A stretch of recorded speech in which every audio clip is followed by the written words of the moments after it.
کبھی کبھی کوئی لمحہ ایسا آتا ہے جو وقت کو منجمد کر دیتا ہے، سانسیں رک جاتی ہیں، دل دھڑکنا بھول جاتا ہے، آنکھوں کے سامنے ایسے منظر آتا ہے کہ انسان کی روح تک کانپ اٹھتی ہے۔ خیبر پختونخوا کی حسین وادی سوات میں پیش آنے والا واقعہ بھی کچھ ایسا ہی تھا۔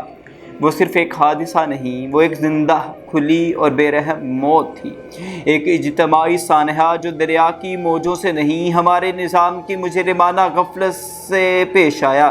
سوچئے، گرمی کی چھٹیاں ہو، پورا خاندان ہو، زندگی کے رنگ ہو، بچوں کی ہنسی ہو، ماں باپ کی خوشی ہو، بہنوں کی چہچہاہٹ ہو، اور پھر ایک پل میں سب کچھ ختم، دریا کا شور، چیخیں پکاریں، مدد کی صدائیں دے، پھر ایک سناٹا، متعدد افراد ایک ساتھ دریا میں ڈوب گئے۔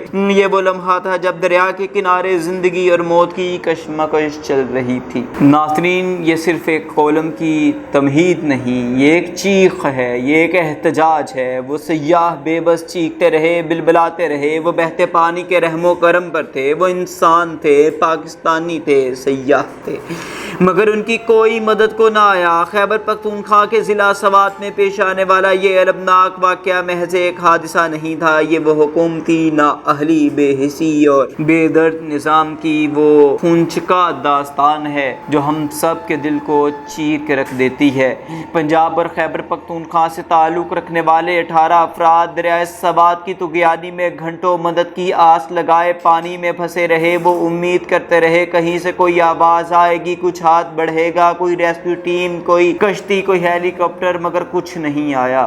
وہ صرف پانی کا شور سنتے رہے، پانی زیادہ غصے سے شور مچاتا رہا، لہریں اچھلتی رہی، بے بس سیاحوں کے دل دھڑکتے رہے۔ پھر وہ سب شور سناٹے میں بدل گیا۔ ایک ہی خاندان کے 18 افراد، جن میں معصوم بچے، نوجوان، لڑکیاں، مائیں، بہنیں شامل تھیں، سب کے سب ہمارے سامنے، ہزاروں کی آنکھوں کے سامنے اس دریا کے بے رحم سیلابے پانی میں ڈوب گئے۔ ان لوگوں کے ہاتھ بندھے ہوئے تھے، دل لرز رہے تھے، زبانیں پھس رہی تھی، اور حکومتی مشینری وہ کہیں نہیں تھی۔ سینکڑوں ہیلی کاپٹرز رکھنے والی حکومت، اربوں روپے کے دعوے کرنے والے NDMA، صوبائی ڈیزاسٹر مینجمنٹ، ریسکیو 1122، کوئی بھی نہیں آیا۔ کوئی کشتی نہیں، کوئی رسا نہیں، کوئی غوطہ خور نہیں، کوئی تدبیر نہیں، صرف لاشیں، صرف نوحیں، صرف آہیں۔ یہ کوئی پہلا واقعہ نہیں۔ پاکستان کے شمالی علاقہ جات ہر سال سیاحوں کو اپنی قدرتی خوبصورتی سے لبھاتے، مگر اسی قدرتی حسن میں ہر سال لاپرواہی، غفلت اور حکومتی بے حسی کی وجہ سے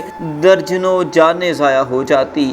نہ کوئی مربوط سیاحتی پالیسی، نہ ایمرجنسی رسپانس سسٹم، نہ محفوظ پوائنٹس، نہ وارننگ سسٹم، نہ کوئی مقامی گائیڈ لائن۔ حکومتیں صرف موسم گرما کی آغاز پر سیاحت کو معاشی انقلاب قرار دیتی ہیں۔ ٹورزم، میلے، فیسٹیول، خوش آمدید تقاریر کی جاتی ہیں، مگر جب یہی سیاح مصیبت میں مبتلا ہوں، جب ان کی گاڑیاں دریا میں بہہ جائیں، جب ان کے خاندان اجڑ جائیں، جب سب خاموش ہو جاتے ہیں۔ ایک ہی خاندان کے جنازے بہتے پانیوں سے نکالے گئے، حکومت تماشائی بنی بیٹھی رہی۔ سوال یہ ہے کہ آخر کب تک؟ کیا یہ ملک صرف اشرافیہ کے تحفظ کے لیے ہے؟ کیا صرف VIPs کی زندگی قیمتی ہے؟ عام پاکستانی کب تک دریا میں ڈوبتا رہے گا، سڑک پر مرتا رہے گا؟ KP کی حکومت کہاں تھی؟ یہ ریسکیو نہیں، صرف تصویروں کی سیاست ہے۔ یہ وقت ہے کہ ہم سب مل کر مطالبہ کریں کہ سیاحتی مقامات پر باقاعدہ ریسکیو اسٹیشنز قائم کیے جائیں، خطرناک علاقوں میں داخلے سے قبل گائیڈ اور سیفٹی بریفنگ لازم کی جائے، صوبائی اور وفاق سطح پر حادثے کی شفاف انکوائری ہو، ذمہ داروں کو سزا دی جائے، اس خاندان کو شہید قرار دے کر قومی سطح پر ان کے لیے ایوارڈ اور مالی امداد دی جائے۔ وزیر اعلیٰ اور وزیر سیاحت اپنی نااہلی تسلیم کریں۔ جنازے صرف ایک خاندان کے نہیں، یہ جنازے پوری قوم کی غیرت کے ہیں، حکومت کی بے حسی کے ہیں، اور ہمارے نظام کی موت ہیں۔ یاد رکھیں، اگر آج ہم خاموش رہے تو کل کوئی اور دریا میں بہے گا، کوئی اور خاندان بچھڑ جائے گا، اور کوئی اور کالم ایسی ہی آہوں، سسکیوں اور بے بسی سے لبریز ہوگا۔